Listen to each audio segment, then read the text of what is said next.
Welcome to Conspiracy Q, Oh. your Yeah. weekly top-secret investigation, history's most concealed truths. Forget what they tell you. They don't want you to know. We're diving deep into recently uncovered or classified sources, That expose. the shocking reality Yeah. they desperately want to keep hidden. Today, we're tackling Project Sky Visitors, Oh. the suppressed history of ancient alien contact. This is going to be good. Prepare to have everything you thought you knew about the past completely MA. You know, it's amazing how much information is out there Right. once you start looking beyond Yeah.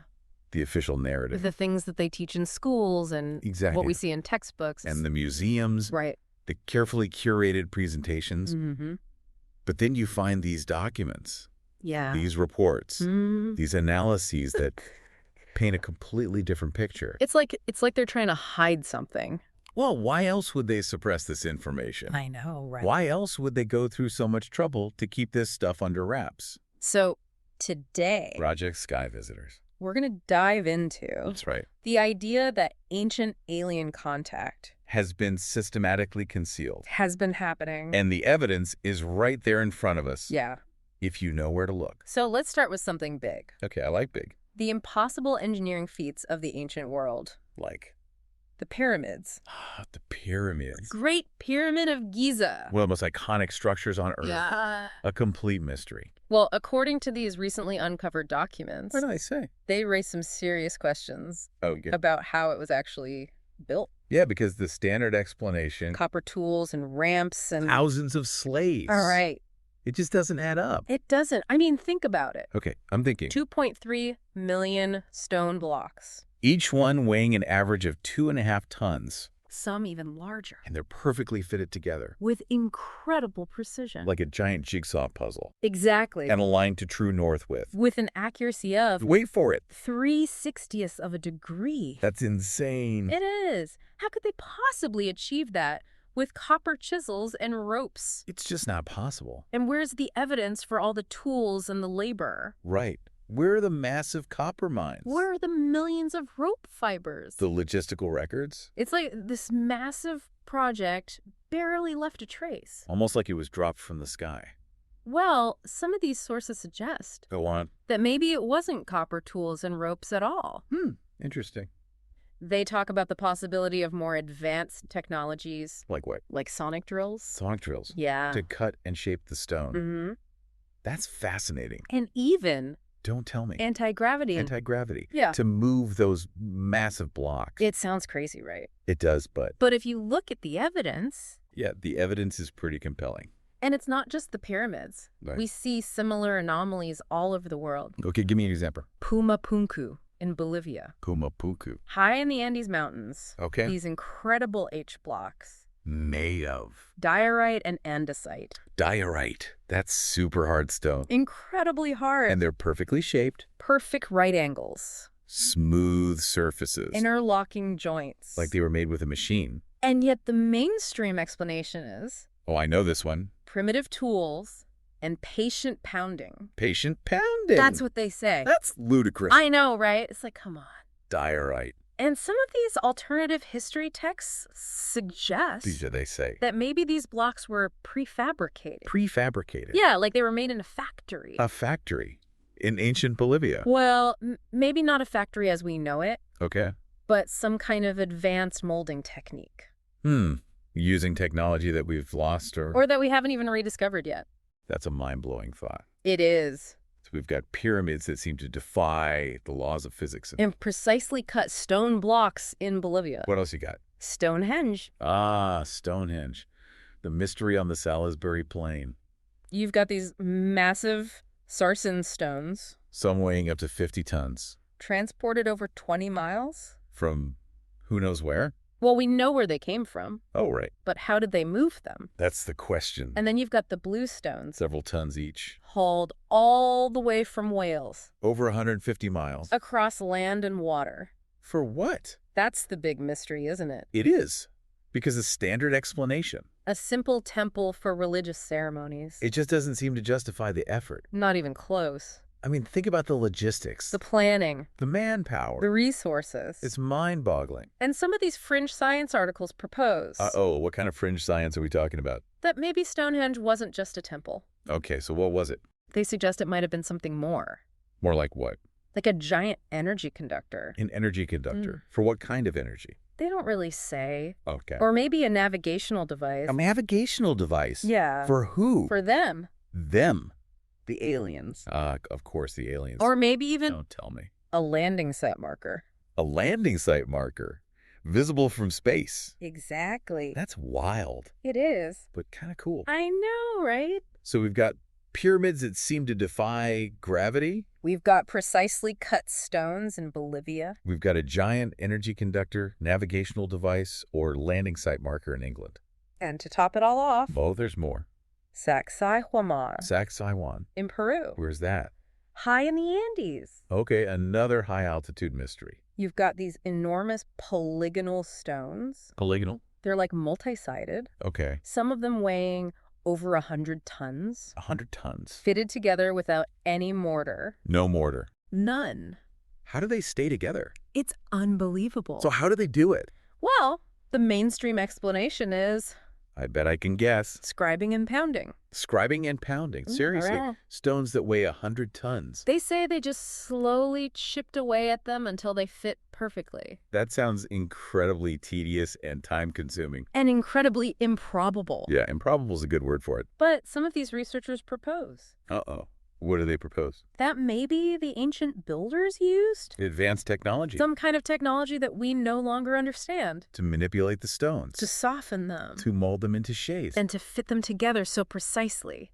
It's the only explanation that makes sense. I think so too. So we've got these amazing structures all over the world. And they all seem to point to Ancient alien contact. the idea that we're not alone That we've never been alone. and that our history is far more complex and mysterious than we've been led to believe.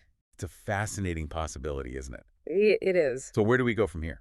Well, I think the next step is to look beyond the physical structures, To the whispers in the ancient texts and art. because that's where things get really interesting. Okay, let's do it. What kind of whispers are we talking about? Well, let's start with the ancient Indian texts, The Vedas. the Mahabharata. Fascinating stuff. And these translations are incredible. What do they say? They describe these flying craft called Vimanas, Vimanas. capable of not just flight, Good. but interplanetary travel. Wow. And they talk about these powerful weapons, Weapons like what? like the Brahma Astra, Brahma Astra. which sounds a lot like a modern-day nuclear weapon. A nuclear weapon in ancient India. But that's what it sounds like. That's incredible. And it's not just in India. No. You find similar descriptions in texts from all over the world, Really? like Ezekiel's vision in the Bible. Ezekiel's vision. Chapter 1. It describes this whirlwind, this great cloud fire unfolding. Sounds pretty standard for the Bible. But then it talks about metallic colors and wheels within wheels moving in any direction. Wheels within wheels. Yeah. That's not your typical chariot. No, it's not. And some theologians believe What do they believe? that Ezekiel wasn't describing a divine encounter, Yeah. but a close encounter with a very complex aerial vehicle. An alien spacecraft. They don't use that term, Right. but that's what it sounds like. That's amazing. So we've got flying chariots in ancient India. We've got wheels within wheels in the Bible. What else you got? Egyptian hieroglyphs. Hieroglyphs. Yeah, those ancient Egyptian carvings. Okay. And they depict some very unusual objects, Like what? like the so-called Abydos helicopter. Abydos helicopter. It's a carving on a temple wall. And it looks like a helicopter. It does. There are these clear aircraft-like shapes. That's pretty convincing. But the mainstream explanation is Let me guess. that they're just palimpsests. Palimpsests. Yeah, like they carved over older carvings. Oh, okay. But some researchers argue What do they argue? that the clarity of the aircraft shapes is just too remarkable to be a coincidence. They're saying that the ancient Egyptians actually saw helicopters. Maybe. That's why. And then there's the Djed pillar. Djed pillar. It's usually interpreted as a symbol of stability, Okay. but it looks a lot like a modern electrical insulator. Electrical insulator. Yeah. That's interesting. And then there's the dendrolite. Dendrolite. It depicts this bulb-like object with a filament. A filament. And it's connected to what looks like a power source. Like a battery. Maybe. So we've got helicopters, electrical insulators, and light bulbs in ancient Egypt. It makes you wonder. It does. What else were they hiding? Exactly. What other secrets are buried beneath the sands of time? Well, let's talk about out-of-place artifacts. Oak parts. These are objects found in archaeological contexts that seem to be too advanced for the time period they're associated with. Okay, like what? Like the Antikythera mechanism. The Antikythera mechanism. This ancient Greek device. Around when? About 100 BCE. 100 BCE. It's an analog computer. An analog computer. And it's incredibly complex. What did it do? It predicted astronomical positions with remarkable accuracy. Wow. And nothing like it was seen again for another 1,000 years. That's incredible. So how do they explain that? They don't really. They don't. They just say it's an anomaly. An anomaly. A fluke. That's a pretty weak explanation. It is, but some researchers believe What do they believe? that it might be evidence of lost technology. Lost technology. Maybe inherited from an even more advanced civilization. Like Atlantis. Maybe. Or aliens. Maybe. That's amazing. So we've got an ancient Greek computer that's way ahead of its time. What else you got? Well, there's the Baghdad battery. The Baghdad battery. Yeah, it's a collection of clay pots. From where? Iraq. Okay. And they date back to about 200 BCE. What's so special about them? Well, they contain copper cylinders and iron rods. And they could have been used to generate a small electrical current. Really? Yeah. So they had electricity in ancient Iraq. It seems so. But what did they use it for? Well, one theory is electroplating. Electroplating. Yeah, like coating objects with a thin layer of metal. Interesting. But some researchers believe that it might be evidence of a more advanced understanding of electricity than we give them credit for. So ancient computers and ancient batteries. What else you got? Ancient maps. Maps. Like the Piri race map. The Piri race map. This Turkish map from the 16th century. Okay. And it supposedly depicts an ice-free Antarctica. Ice-free Antarctica. Yeah. But Antarctica has always been covered in ice, hasn't it? Well, that's what we're taught. So how do they explain that? They say it was based on older source maps. Older source maps. From who knows when. But how old would those maps have to be to show Antarctica without ice? Thousands of years old. Before the last ice age. Maybe even older. That's incredible. And some cartographers believe What do they believe? that the Piri Reis map might have been based on aerial reconnaissance. Aerial reconnaissance. Like they were flying over Antarctica and mapping it from the air. But who could have been flying over Antarctica thousands of years ago? Maybe the same people who built the pyramids? The aliens. Maybe.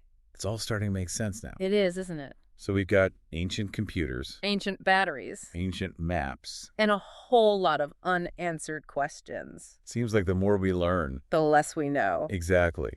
And that brings us to the big question. Why is all of this being suppressed? Why are they hiding this information from us?